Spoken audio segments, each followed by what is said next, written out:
kita minta ampun bagi orang mukminin dan juga mukminat sekaliannya, kemudian maka engkau kembali taat akan Allah Subhanahu wa taala.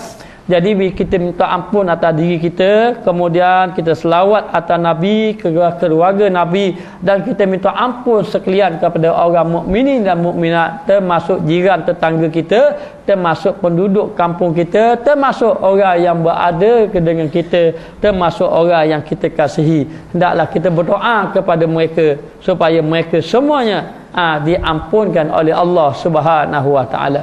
Jadi kita ni mengadu betul-betul pada Allah. Kalau boleh biar duduk 2-3 jam pun tak apalah.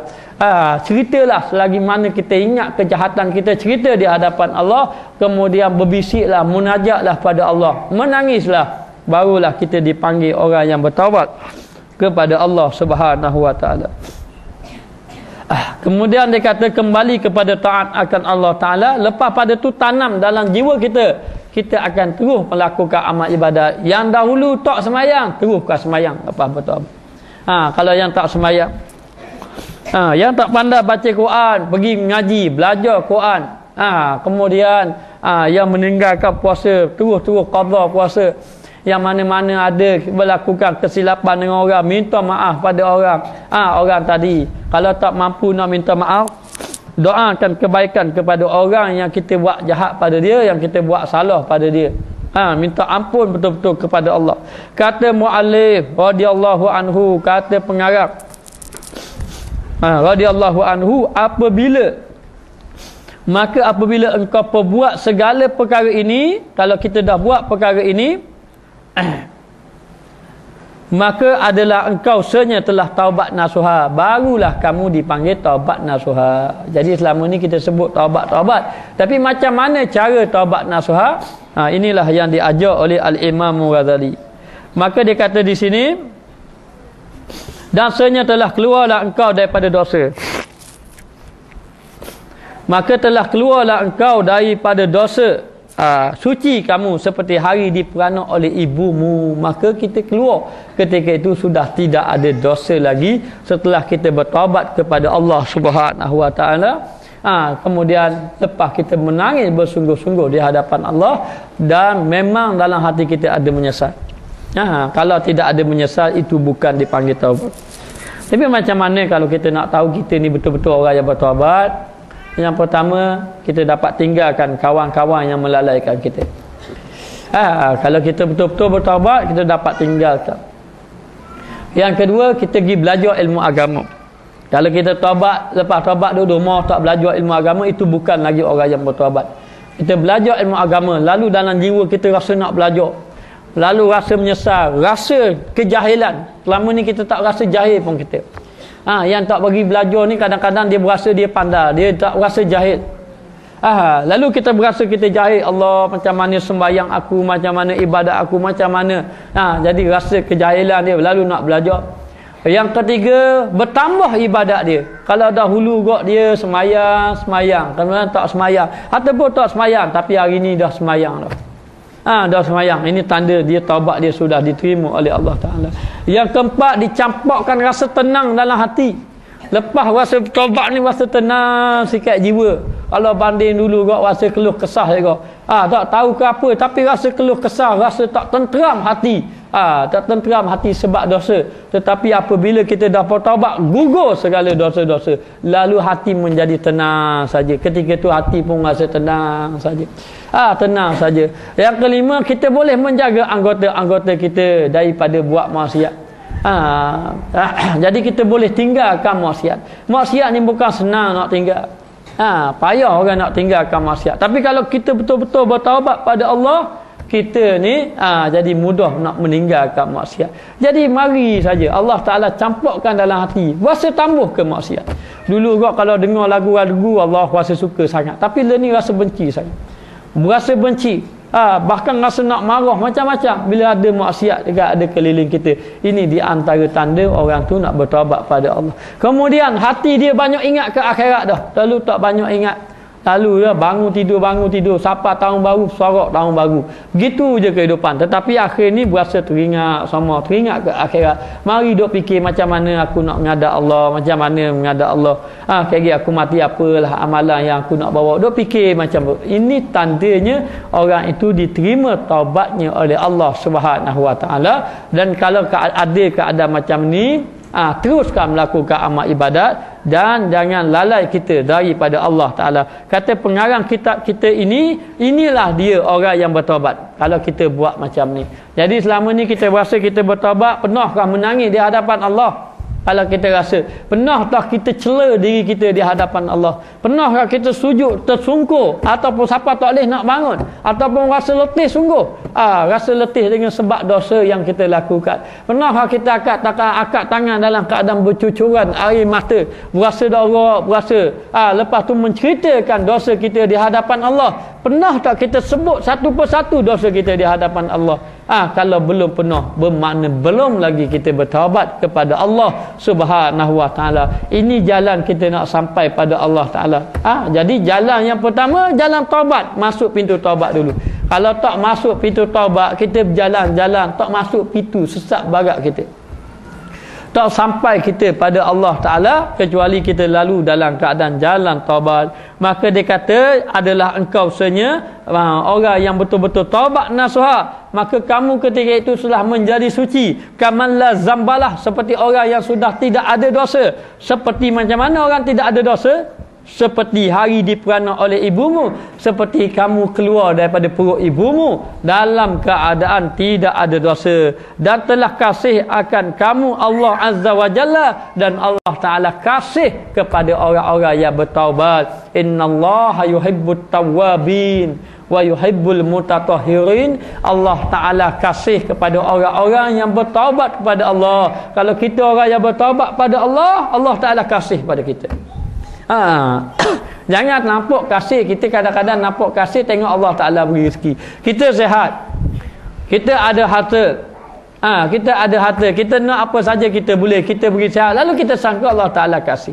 Allah Ta'ala kasih. Ingat, Allah Ta'ala kasih kepada hamba dia dengan Allah Ta'ala beri ujian, dan Allah Ta'ala kasih kepada hambanya yang bertaubat kepada Allah Subhanahu Wa Ta'ala, dan memberi akan dikau daripada pahala. Bahkan Allah Ta'ala beri pahala kepada kamu dan balas, dan Allah Ta'ala balas, dan diturunkan atasmu daripada rahmat, dan Allah Ta'ala turunkan rahmat kasih sayang kepada kita, dan berkata barang yang tiada meliputi dengan dia sifat, yakni peri oleh yang memperikan, dan jadikan kamu sentosa dan kelepasan, dan lepaslah engkau daripada perbekalan maksiat. Dan juga balanya di dalam dunia dan akhirat telah engkau putuskan akan aqabah ini. Jadi nak beritahu, ketika itu Allah Ta'ala kasih, dan Allah Ta'ala kasih kepada kita, Allah Ta'ala meliputi kepada kita rahmat. Allah Ta'ala beri rahmat kepada kita, sehinggalah kita duduk dalam keadaan sentosa, aman, rasa kelapar, lepas kita rasa lapar, dan dijauhkan kita daripada maksiat. Kalau kita benar-benar bertaubat, tak buat dah kita maksiat. Tak buat kita bertaubat, tak maksiat, dan kita bertaubat pada Allah. Dan taubat hendaklah bersungguh-sungguh. Bayangkanlah sahabat Nabi, kalau tak silap namanya Abu Lubabah. Abu Lubabah ni dia ada buat silap sikit dengan Nabi, lalu dia bertaubat. Dia bertaubat siang malam menangis tiap-tiap hari. Allah Ta'ala tak terima selalu. Ini sahabat Nabi. Sahabat Nabi kadang-kadang macam Ubay Ka'ab bin Malik. Ka'ab bin Malik kerana tak sempat pergi perang je. Bukan tak pergi perang, pergi berperang, tapi tidak sempat.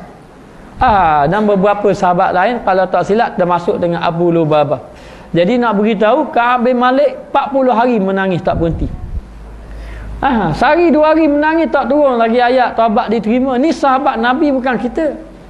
Sahabat Nabi yang menjauhkan maksiat dah, yang duduk bersama dengan Nabi, yang sentiasa sebut nama Allah, lalu 40 hari menangis siang malam. 40 hari itu tak turun lagi ayat taubat dia diterima. Kemudian selang beberapa hari pula, lebih pada 40 hari, boleh jadi sampai pada 60 hari baru turun ayat Nabi baca, taubat sahabat aku itu diterima oleh Allah Subhanahu Wa Taala. Bersungguh-sungguh. Ada seorang sahabat Nabi, dia ikat tali, dia ikat tubuh dia dekat tiang. Dia ikat. Kemudian dia suruh anak dia buka ketika dia nak makan, ketika dia nak semayang. Ketika dia nak pergi tandas, itu saja. Lepas tu dia suruh ikat. Dia kata inilah tanda dia bertaubat pada Allah, dia mengaku bersalah. Lalu begitulah tiap-tiap hari sehingga Allah Ta'ala turun ayat taubat dia diterima. Lalu orang lain nak buka, dia tambah, dia kata aku tidak akan lari daripada tempat ini sehinggalah Rasulullah sendiri yang membuka tali dia. Sehinggalah Rasulullah datang, Rasulullah membuka tali ikatan dia. Yang menunjukkan bahawa dia benar-benar bertaubat kepada Allah Subhanahu Wa Taala. Jadi kita sebelum kita nak menuju pada Allah, nak melakukan amal ibadat pada Allah, inilah ibu dia. Ibu dia adalah bertaubat kepada Allah Subhanahu Wa Taala. Yang selama ni kita tak bertaubat. Bila kita tak bertaubat, kita semayang tak jadi apa kadang-kadang. Tula saja. Orang Terengganu kata tula, maknanya sama saja.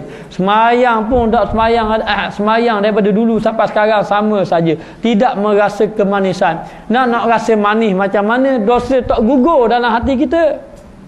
Nak gugur hati dan nak gugur dosa ni macam mana? Bayangkanlah bila kita buat satu dosa, satu titik hitam dalam hati kita. Satu titik hitam. Jadi kalau dalam hati kita, jadi bila kita buat dosa-dosa hitam, titik hitam kau banyak-banyaknya, hati kita akhir kali hati kita jadi gelap. Hati kita jadi gelap. Kalau ada cahaya sikit-sikit adalah, kita pun dengarlah, tapi dengar cahaya tak boleh nak temu dalam hati kita sebab gelap lagi. Maka cahaya tu macam mana? Kita kena bersihkan hati kita. Bersihkan hati kita. Gelas yang kotor, letak air apa-apa kotor belaka.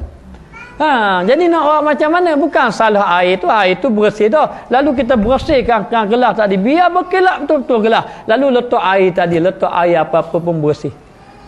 Jadi dengan banyak cara, cara pembersihan, dengan cara berzikir, dengan cara bertaubat kepada Allah Ta'ala. Lalu Imam Ghazali menyarankan kepada kita untuk berjumpa dengan Allah Ta'ala ini, hendaklah kita melalui jalan taubat dan putuskan kita bertaubat kepada Allah. Jadi saya menyeru kepada muslimat sekalian, kita hendaklah bersedia bertaubat pada Allah, minta pada Allah Ta'ala, cari satu masa yang khusus, ataupun kita mari fikir nawaan terhadap dosa kita cadang nak malam Jumaat ni kita nak bangun dengan Allah ke, tak kira malam apa-apa ke, ataupun malam ni maka siang hari tu kita mandi betul-betul, malam tu kita pun munajat dengan Allah Ta'ala, duduk seorang diri pada Allah, istighfar banyak-banyak, semayanglah 4 rakaat mengikut Imam Al-Ghazali. Boleh buat 4 rakaat sekaligus ataupun 2 rakaat.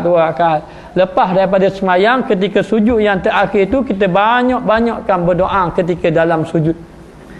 Kalau boleh menangis dah. Boleh, tak ada masalah. 2 rakaat pun tak apa. Tapi kalau Imam Ghazali mencadangkan 4 rakaat. Jadi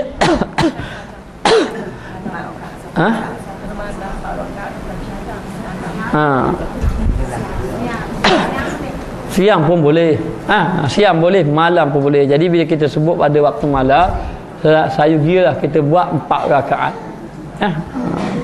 Dia bukan masalah 2-4, masalah buat saja. Kadang-kadang kita bahas 2-4 dah buat tak jadi.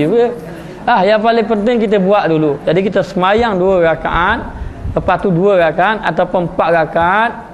Ketika sujud yang terakhir tu, kalau boleh kita banyakkan berdoa. Kalau boleh menangis ketika tu tak apa dah. Tapi kalau tak boleh lagi, lepas pada kita beri salam, istighfar sikit banyak-banyak, kemudian kita pun munajat pada Allah.